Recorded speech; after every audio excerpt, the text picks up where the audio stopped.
அனைவருக்கும் அன்பான வணக்கம். நீங்கள் கேட்டுக்கொண்டிருப்பது கதையலை. வாசிப்பவர் ஹேமலதா ஜெகநாத். திரு கல்கி எழுதிய பார்த்திபன் கனவு, பாகம் 3, அத்தியாயம் 11.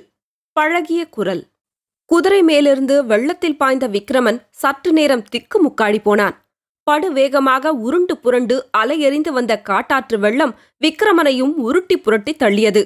உறுதியுடன் பல்லை கடித்துக்கொண்டு விக்ரமன் தன்னுடைய பூரண பலத்துடன் சமாளித்து தண்ணீர் மட்டத்துக்கு வந்தான்.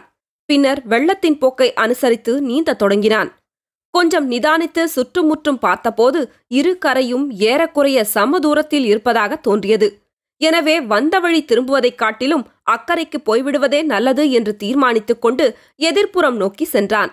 ஆற்றின் நேர்குறுக்கே அந்த வேகமான வெள்ளத்தில் நீந்துவது என்பது இயலாத காரியமாதலால் அக்கறையில் கொஞ்ச தூரத்தில் கீழ்திசையிலே காணப்பட்ட ஒரு அரசமரத்தை குறிவைத்துக் கொண்டு நீந்தத் தொடங்கினான். சட்டென்று குதிரையின் ஞாபகம் வந்தது. ஐயோ, அது வெள்ளத்தில் போயிருக்குமே என்ற எண்ணத்தினால் அவன் திடுக்கிட்டான். திரும்பி பார்த்தபோது வெகு தூரத்தில் தான் ஆற்றில் இறங்கிய இடத்துக்கருகில் குதிரை வெள்ளத்துடன் போராடி கொண்டிருப்பதை பார்த்தான். நல்ல வேளை, குதிரையாவது பிழைத்ததே என்று அவனுக்கு சிறிது ஆறுதல் உண்டாயிற்று. ஏனெனில் தான் தப்பி கரையேறலாம் என்ற ஆசை அவனுக்கு வர வர குறைந்து வந்தது. அக்கறையை நெருங்க நெருங்க வெள்ளத்தின் வேகம் அபரிமிதம் ஆயிற்று. யானைகளையும் குன்றுகளையும் கூட புரட்டி தள்ளிவிடக்கூடிய வேகத்துடனும் ஓவென்ற இரைச்சலுடனும் அந்த வெள்ளம் அலைமோதி கொண்டு வந்தது. விக்ரமனுடைய கைகள் களைப்படைய தொடங்கின. நீந்தி கரையேறுவது அசாத்தியம் என்றே விக்ரமன் முடிவு செய்துவிட்டான். ஆஹா, விதியின் விசித்திரத்தை என்னவென்று சொல்வது! என்னவெல்லாம் பகற்கனவு கண்டோம், ஆகாச கோட்டைகள் கட்டினோம், எல்லாம் இப்படியா முடிய வேணும்? தந்தை பார்த்திப மகாராஜா கண்ட கனவைப் போலவே தன்னுடைய கனவும் முடிந்துவிட்டதே. அவராவது போர்க்களத்தில் வீர மரணமடைந்தார். தான் ஆற்று வெள்ளத்தில் அகால மரணமல்லவா அடைய வேண்டியிருக்கிறது? இதற்காகவா இவ்வளவு அவசரமாக தாய்நாட்டுக்கு திரும்பி வந்தோம்? ஐயோ, அம்மாவை பார்க்காமலே அல்லவா போகிறோம். ஒரு தடவையாவது அவளை பார்த்து, அம்மா, தகப்பனாருக்கு நான் கொடுத்த வாக்குறுதியை நிறைவேற்றிவிட்டேன், கடல்களுக்கு அப்பால் உள்ள தேசத்தில் சுதந்திர ராஜ்யத்தை ஸ்தாபித்திருக்கிறேன் என்று சொல்ல கொடுத்து வைக்கவில்லையே. அவ்விதம் சொன்ன பிறகு இத்தகைய மரணம் சம்பவித்திருந்தால் கூட பாதகமில்லை. ஆஹா, திரும்பும் காலையில் மாமல்லபுரத்தின் அந்த தாமரை கண்ணாளை கண்டுபிடித்து அவள் யாராயிருந்தாலும் சரிதான், என்னுடன் நீயும் தேசப்பிரஷ்டையாகி வர சம்மதமா என்று கேட்க எண்ணியிருந்தோமே. அவள் ஒருவேளை நம்மை எதிர்பார்த்து கொண்டிருப்பாளோ? அப்படியானால் எத்தகைய ஏமாற்றமடைவாள்! ஆஹா, கம்பீர தோற்றமுள்ள அந்த ஒற்றர் தலைவனை மறுபடியும் பார்த்து அவனிடம் குதிரையை ஒப்புவிக்காமல் அல்லவா போகிறோம்? விக்ரமனுடைய கைகள் அடியோடு களைத்துவிட்டன. அவனுடைய உடம்பு இரும்பினால் ஆனது போல் கனத்தது. முடியாது, இனி ஒரு கணமும் முடியாது. அதோ வெள்ளத்தில் உருண்டு புரண்டு கருப்பாய் வருகிறதே, அது என்ன? பெரிய மரம் ஒன்றை வெள்ளம் அடித்துக்கொண்டு வருகிறது. நல்லவேளை, அதை பிடித்துக் கொள்ளலாம். ஐயோ, மரம் அதோ போய்விட்டதே. இனிமேல் நம்பிக்கைக்கு சிறிதும் இடமில்லை. விக்ரமனுடைய கண்கள் இருண்டன, மதி மயங்கிற்று. அந்த சமயத்தில் அவனுக்கு திடீரென்று படகோட்டி பொன்னனுடைய நினைவு வந்தது. இளம் பிராயத்தில் காவேரியில் நீந்த கற்றுக்கொள்ளும் போது சில சமயம் இம்மாதிரி களைப்படைந்து முழுகும் தருவாய்க்கு வந்து விடுவதுண்டு. அப்போதெல்லாம் பொன்னன் அவனை தூக்கி எடுத்து காப்பாற்றியிருக்கிறான். அம்மாதிரி பொன்னன் இச்சமயமும் வரமாட்டானா? இது என்ன பைத்தியக்கார எண்ணம்? ஒருவேளை பொன்னன்தானோ? இது என்ன வீண் பிரமை? அம்மா, அம்மா! விக்ரமனை ஒரு பெரிய அலை மோதிற்று. அவன் நீரில் அமிழ்ந்து நினைவிழந்தான். விக்ரமனுக்கு கொஞ்சம் கொஞ்சமாக பிரக்ஞை வந்து கொண்டிருந்தது. எங்கேயோ வெகு தூரத்திலிருந்து, பாதாள உலகத்திலிருந்து வருவது போல், மகாராஜா என்ற மெல்லிய குரல் கேட்டது. இது யாருடைய குரல்? கேட்டு பழகிய குரல் மாதிரி இருக்கிறதே. ஆம், படகோட்டி பொன்னனுடைய குரல்தான் இது. உண்மையாக நடப்பதுதானா? கனவில்லையா? பிரமை இல்லையா?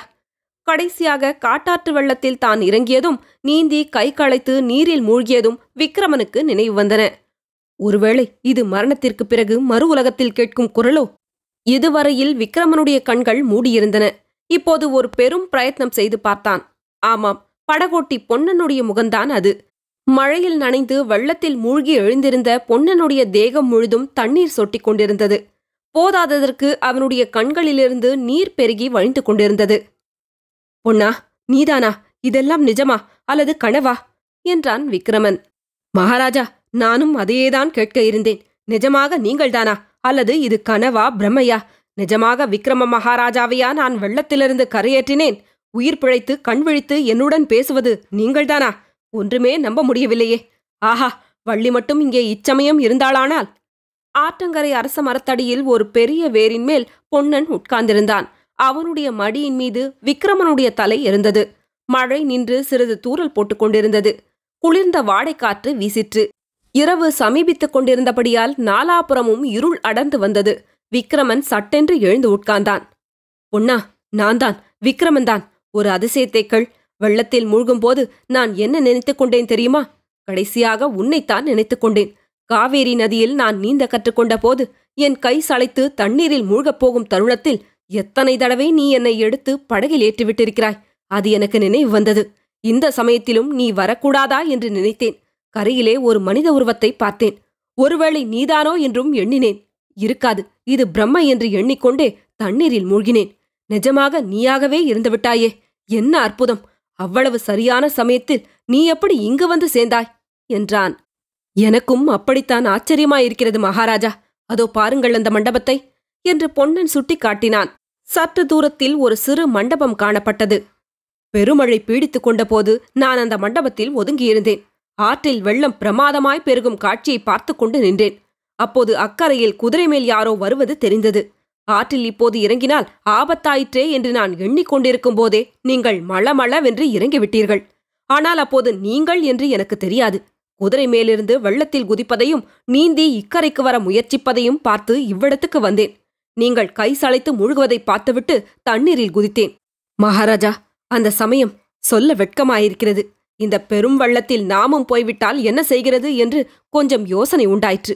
நல்ல வேளையாக அந்த யோசனையை உதறி தள்ளிவிட்டு குதித்தேன். அப்படி குதிக்காமல் இருந்திருந்தால்...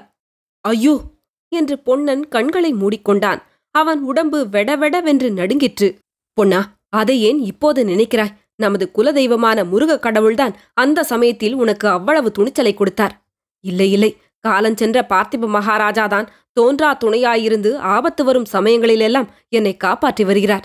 இருக்கட்டும் பொன்னா, என்னவெல்லாமோ பேசிக் கொண்டிருக்கிறேன். மகாராணி சௌக்கியமா என்று ஆவலுடன் கேட்டான் விக்கிரமன். மகாராணி என்றதும் பொன்னன் திடீரென்று கண்ணை கைகளால் பொத்திக்கொண்டு விம்மத் தொடங்கினான். இதை பார்த்ததும் விக்கிரமனுக்கு ஏற்பட்ட நெஞ்சத் துடிப்பை விவரிப்பது இயலாத காரியம். ஐயோ பொன்னா, என்ன விபத்து நேர்ந்துவிட்டது?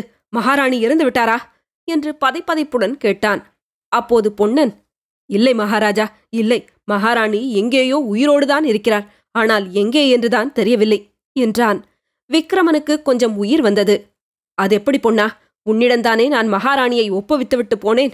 நீ எப்படி அஜாக்கிரதையாயிருந்தாய்? மகாராஜா, எல்லாம் விவரமாய் சொல்ல வேண்டும். மறுபடியும் மழை வலுக்கும் போல் இருக்கிறது. தாங்கள் ஏற்கனவே நனைந்திருக்கிறீர்கள். குளிர்காற்றும் அடிக்கிறது. அதோ அந்த மண்டபத்துக்கு போகலாம், வாருங்கள். எவ்வளவோ சொல்ல வேண்டும், எவ்வளவோ கேட்க வேண்டும். இரவும் நெருங்கிவிட்டது. இருவரும் எழுந்திருந்து மண்டபத்தை நோக்கி போனார்கள். கதையலை உங்களுக்கு பிடிச்சிருந்ததுன்னா உங்க நண்பர்களோடும் உறவினர்களோடும் பகிர்ந்துக்கோங்க.